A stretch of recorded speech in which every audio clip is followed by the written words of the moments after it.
બ્રહ્મ સમાજ Bhuj senior citizen club દ્વારા 30 અને 31 જુલાઈ દરમિયાન 121 વડીલો માટે સૌરાષ્ટ્રના પવિત્ર યાત્રાધામોની 2 દિવસીય ભવ્ય આધ્યાત્મિક યાત્રાનું સફળ આયોજન કરવામાં આવ્યું હતું. આ યાત્રા સૌરાષ્ટ્ર કચ્છ બ્રહ્મ સમાજના ટ્રસ્ટી એડવોકેટ શ્રી એચ.એલ. અજાણીના માર્ગદર્શન અને નેતૃત્વ હેઠળ યોજાઈ હતી. યાત્રા સંઘ સવારે મોરબી પહોંચતા મોરબી જિલ્લા પ્રમુખ શ્રી દવે સાહેબ તથા પરશુરામ ધામના પ્રમુખ શ્રી હસુભાઈ પંડ્યાએ વડીલોનું ઉષ્માભેર સ્વાગત કર્યું હતું. પરશુરામ ધામ ખાતે દેવદર્શન તથા મહાપ્રસાદનો લાભ લીધા બાદ 2 બસો મારફતે યાત્રા સંઘ સાળંગપુર તરફ પ્રયાણ કર્યો. સાળંગપુર ખાતે શ્રી કષ્ટભંજન દેવ હનુમાનજી મહારાજના ભવ્ય આરતી દર્શન કરી વડીલોએ ભક્તિભાવ સાથે પ્રાર્થના કરી હતી. પ્રસાદ ગ્રહણ કર્યા બાદ સૌએ સાળંગપુર ખાતે રાત્રિ રોકાણ કર્યું અને બીજા દિવસે સવારે ફરી દર્શનનો લાભ મેળવી ગઢડા તરફ પ્રસ્થાન કર્યું.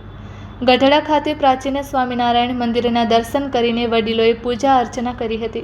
ત્યારબાદ ભગુડા ધામ તથા બગદાણા ખાતે પૂજ્ય બજરંગદાસ બાપાના પવિત્ર ધામના દર્શન કરીને મહાપ્રસાદ ગ્રહણ કર્યો હતો. પરત ફરતી વખતે મોરબી ઉમિયાધામ ખાતે શ્રી ઉમેશભાઈ આચાર્યના સહયોગથી પૂજ્ય નિરંજનદાસ બાપુના આશ્રમમાં ભોજન પ્રસાદની સુંદર વ્યવસ્થા કરવામાં આવી હતી. આ પ્રસંગે પૂજ્ય નિરંજનદાસ બાપુનું સન્માન પણ કરવામાં આવ્યું હતું. સતત વરસતા વરસાદ વચ્ચે સમગ્ર યાત્રા સંઘ સુરક્ષિત રીતે કચ્છ પરત ફર્યો હતો. સમગ્ર યાત્રા દરમિયાન વડીલોના ઉતારા, રોકાણ, ભોજન, નાસ્તો, ચા પાણી સહિતની તમામ વ્યવસ્થાઓ ગીતાબેન જોશી, વૈશાલીબેન, હિનાબેન, ભાવિશાબેન, રાધિકાબેન તેમજ નરેન્દ્ર વ્યાસ, જયંત જોશી અને શરદ ઠાકરની ટીમ દ્વારા સુચારુ રીતે સંભાળવામાં આવી હતી. આ યાત્રામાં 60 થી 90 વર્ષની વયના વડીલો ઉત્સાહપૂર્વક જોડાયા હતા, જેમાં બીદુબેન જોશી, કમળાબેન વ્યાસ, કાંતિભાઈ ગોર, વીણાબેન પડિયા, પદ્માબેન અજાણી તેમજ દમયંતીબેન, જ્યોતિબેન, સરસ્વતીબેન, શરદભાઈ ઠાકર, જયંતિભાઈ જોશી સહિતના અનેક વડીલો ઉપસ્થિત રહ્યા હતા.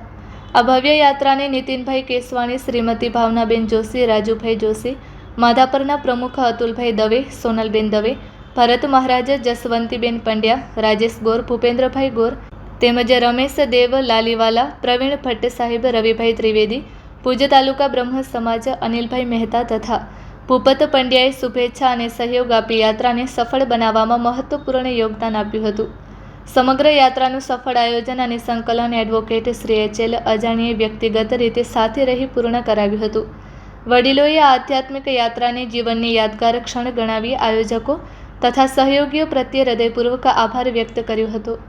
Report by Adam Notiyar, bureau chief, Kutch care, TV news, Lakhpat તાલુકા.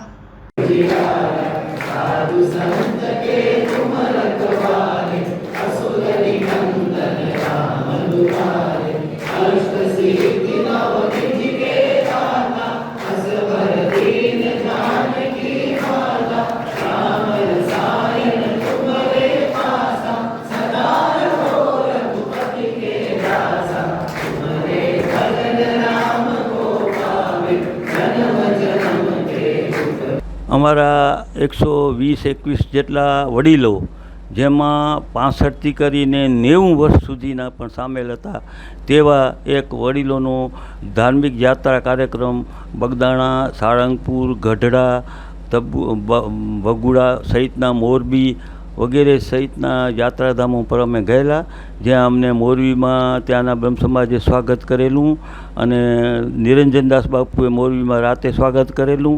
આ બધું કાર્યક્રમ થઈને અમે બગદાણા દર્શન કર્યા અને આપણે બધે જગ્યાએ જઈ આવ્યા.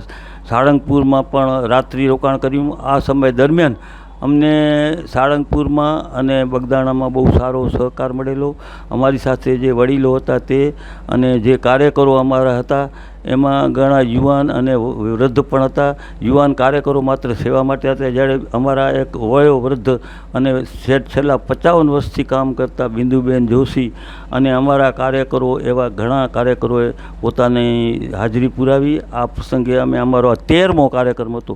2/11/24થી અમારા સિનિયર સિટીઝનની સ્થાપના થઈ ત્યારથી આજ સુધીમાં 13મો કાર્યક્રમ હતો, જેમાં અમે પાલારા, ચંગલેશ્વર, મોરબી, ધબુડી, ધોળાવા અને અનેક સ્થળોએ મુલાકાત કરી. અહીંયા સ્થાનિક વડીલોના કલ્યાણ અર્થે અને વડીલોના મોઢા પર સ્મિત કેમ આવે તે જ અમારો હેતુ છે અને આવો કાર્યક્રમ અમારો થતો રહેશે. હજી એક કાર્યક્રમ ઓક્ટોબરમાં છે અને આ વર્ષનો છેલ્લો કાર્યક્રમ અમારે કૃષ્ણ અને તુલસી વિવાહનો 21/11 અને 22/11ના છે. આગામી કાર્યક્રમ મારો 21 નવેમ્બર અને 22 નવેમ્બર RTO સમાજવાડી ખાતે કૃષ્ણ અને તુલસી વિવાહનો વિશાળ પાયે અમે યોજેલ છે, જેમાં સૌને અમે આમંત્રણ આપશું.